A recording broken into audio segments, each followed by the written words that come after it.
Hi everybody, and welcome to the Ben Taylor podcast, where we're hearing about everything taking place across the industry and getting some really deep technical insights about the things going on. So today I'm here with Katja from Fliteboard. Nice to see you, Katja. Good to see you, Ben. Thank you very much. And a lot's been taking place with Flight. The whole e-foiling space is really exciting and has been for the past few years. And recently, or fairly recently, it seems yesterday, but recently you've been acquired by Brunswick. So strategically and everything taking place here, it actually gets really interesting very quickly. So could you introduce yourself and a little bit of background on Flight, I suppose the founding story and what all these things are around us? Wow, thank you so much, Ben. And what a lovely opportunity to chat this morning here at this boat show. It feels very full circle for us because 2019 is when we first came to this boat show. We were set up in Hall 5. I remember it, yeah. We were one of two e-foil brands at the time that came to the show. And this is when we first introduced Fliteboard to the market. And it's had such a wonderful adaptation into that customer segment that, is prevalent here, the yachting space, the boating space.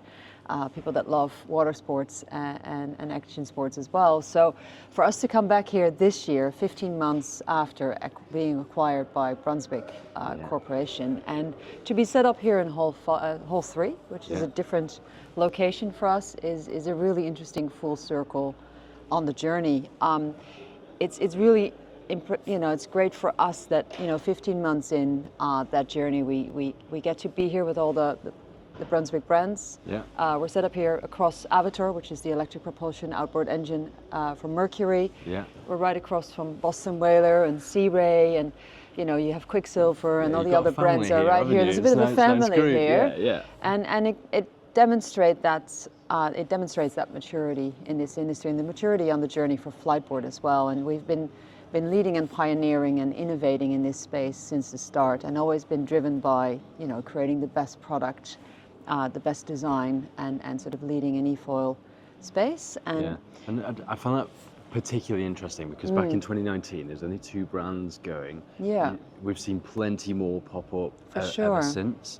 And okay, look, there's the product focus and making that quite exceptional and the premium level has been a development, but at the same time it's a bit of a kind of cheesy term, but it's a new category in terms of this is not just a new water toy or a different version, the next one. This is actually becoming a sport in itself. So how's that developed? How do you support that as a brand now that you're more established? We've got a whole range of different accessibility levels and for different users. How do you really push this as the sport as opposed to just individual products or things like that? Yeah, no, wonderful question. Flight, our mission is to create loved brand and loved product and create these experiences around flightboarding and taking flight. Our mission is to allow as many people as possible to find freedom by taking flight.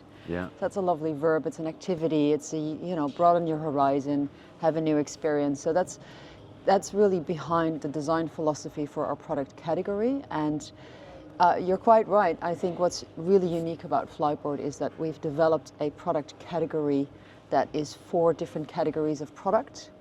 We start off with the flight scooter, which is anyone now can come in and try a flying sensation on the water, which is about that accessibility point. We have the Flight Air, which is our accessible price point product, which we introduced last year to really allow more people to come in and enjoy this new experience. And then you go into our fiberglass board range with some of the beautiful colors here behind me. And the carbon is that top range segment. So you get to the elite and the performance. Totally. And this is really important to us, is that you are able to introduce anyone into this sport. Anyone can take flight on a flight scooter and can come in and try this. And with our accessible price point, Flight Air, still built on that robust design, award-winning design platform and patented technology for flight, but more accessible, so more people can come in and try and share the experience. So that's really exciting. It gives us that really broad range, and then there's a lot happening on the performance side as well that we can talk about. Which I mean, go for it. So thank you. So what exactly happens on the? I find the performance side interesting because it's okay. So there's a range there, and somebody who wants the next level, they can do that. But also, I've seen announcements and things that you guys are up to that's fundamentally just a challenge. It's how far can you go, or how fast can you go? What can you do on one of these things? Exactly. And so you get from that experience of engaging with the product and flying above the water, and that movement into a challenge, a competition, a sport really happens when you get to that elite performance side. So expand on that. What's so important about that? Yeah. That really top end of your product. People always get inspired with these narratives, right? And you'll remember a couple of years ago, we did the English Channel crossing on a Fliteboard, a father and son endeavor. That's cool. On a single battery. That was really to help elevate, there's the range anxiety that comes around electric propulsion. So for Fliteboard, with the flight cells we have, the quality of the battery that we have and the quality of the product that we have, that was a really wonderful, you can actually do an English Channel crossing on one battery cell. You don't want to do that as any consumer. You want to get your safety boat to help you do it. But, it's just really, really exciting. And then on the other side, we have people, taking on new waves and really going into surf. So one really exciting product there is the Ultra L2 and the collaboration we've had with Mark Newson, obviously very well-known industrial designer in the marine space as well. We've created these seamless ultimate performance carbon masts that are a pre-packed carbon design, and they just cut through water like butter. And working with Mercury as well, which is another interesting angle there, is creating new propellers and looking at our propulsion side of the design. So to get that backing in that group of companies is very exciting. So Ultra L2 is the ultimate wave riding Fliteboard.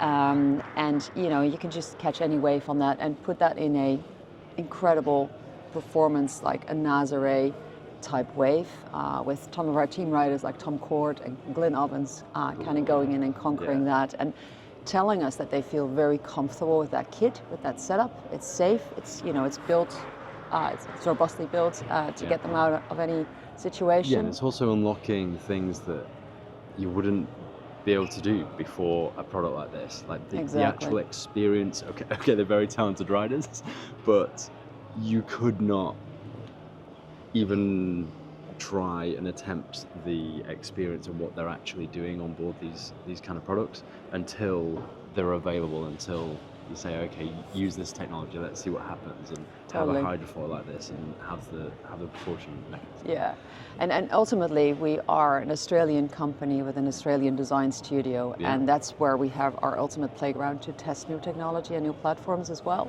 So to be in Byron Bay and to have that mindset to, hey, what's next in that performance side is really fantastic for us. It's really inspiring to tap into that. Yeah, obviously.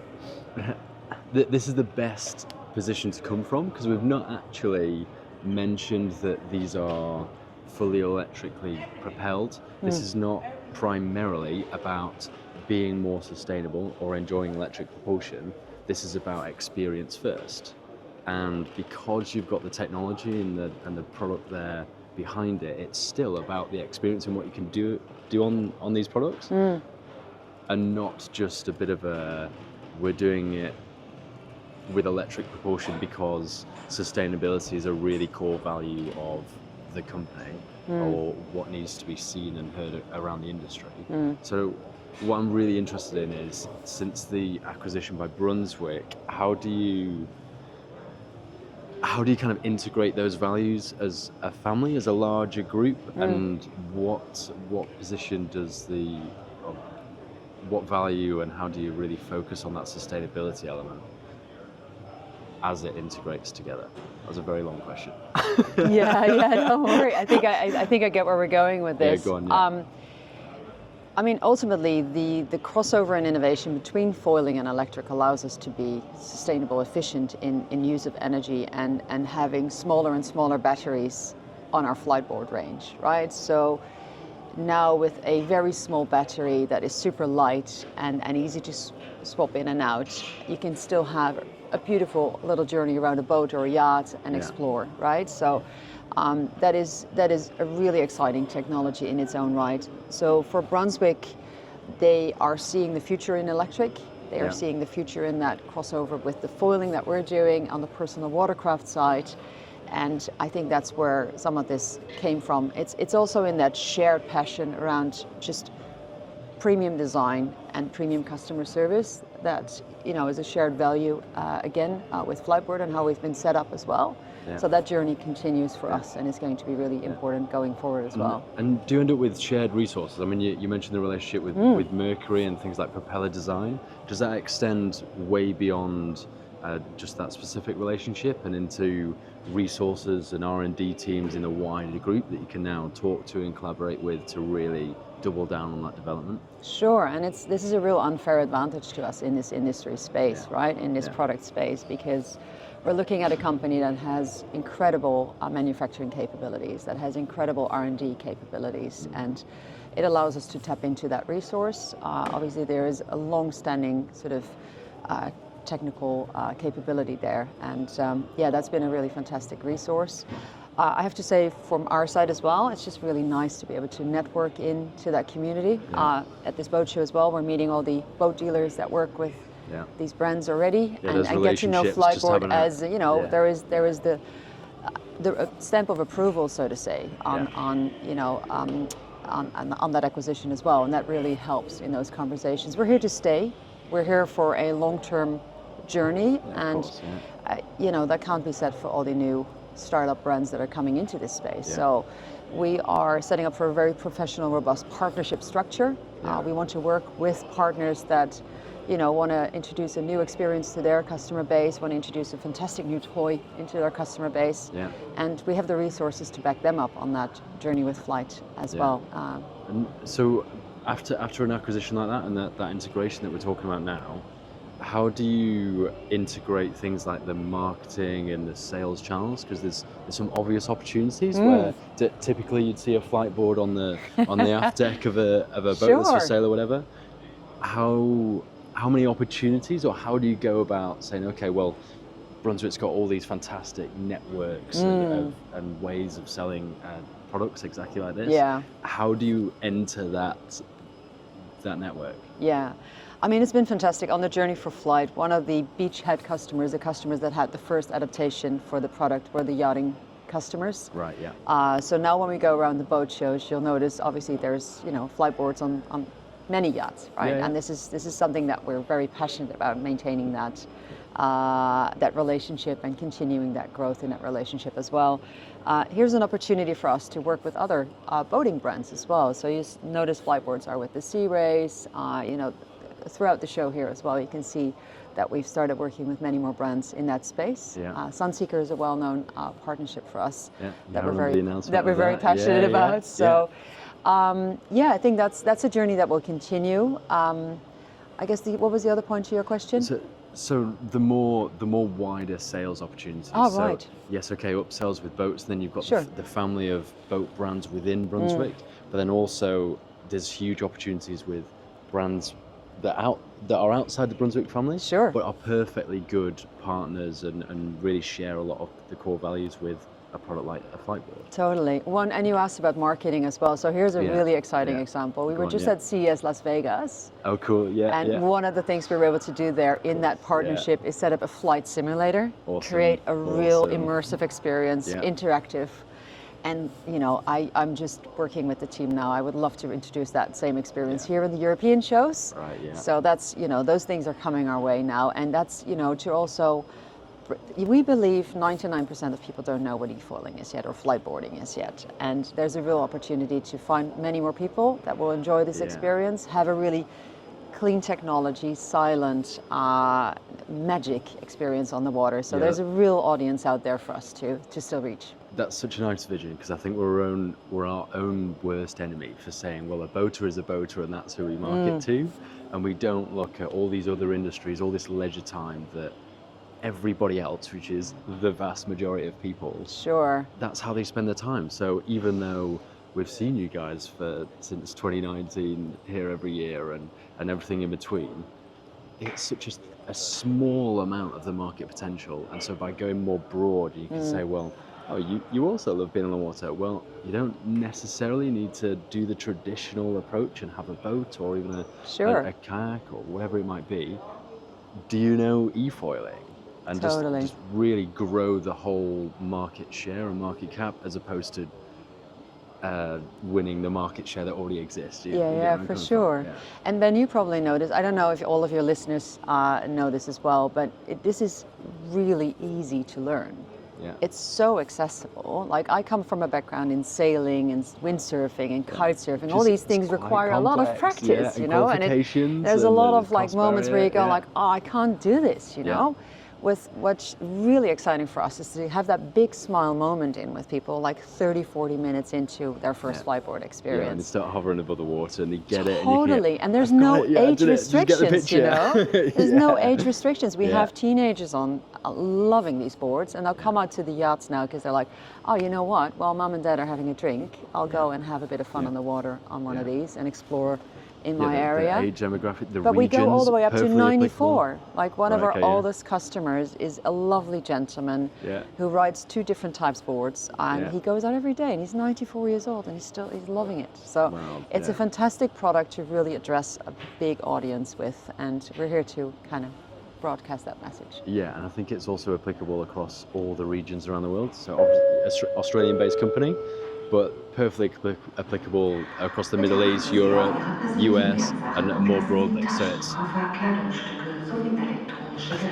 think it's just really accessible and really quite a broad application of everything Fliteboard. Yeah. Absolutely. So let's wrap up on a bit of a vision looking forward. So I feel like the opportunities that lie in front of you have just gone like, boom, they're huge. Yeah. So what can we expect to see in the future? What direction is now the focus? So Fliteboard has been and will continue to pioneer and innovate in this space. We're very passionate about, you know, creating the next version of who we are as well. We want to look after our existing customer base. We're set up here in Europe as well. I look after the European team. We're a team of 25 people now. Wow. Over in Amsterdam with our own distribution center, our you know, sales and after sales team. So we are local to where our communities are, because you know, Europe has a massive amount of playgrounds that we can look after. So that will continue, right? We're here to set up for long-term engagement. We're looking forward to working with many more partners in the future. There's a lot of room to grow in this industry. Yeah. And there are a couple of exciting new things coming in 2025. Yeah. One of the teasers is here with us today on stand, which is a new brand in our flight company, which is the Flight Lab.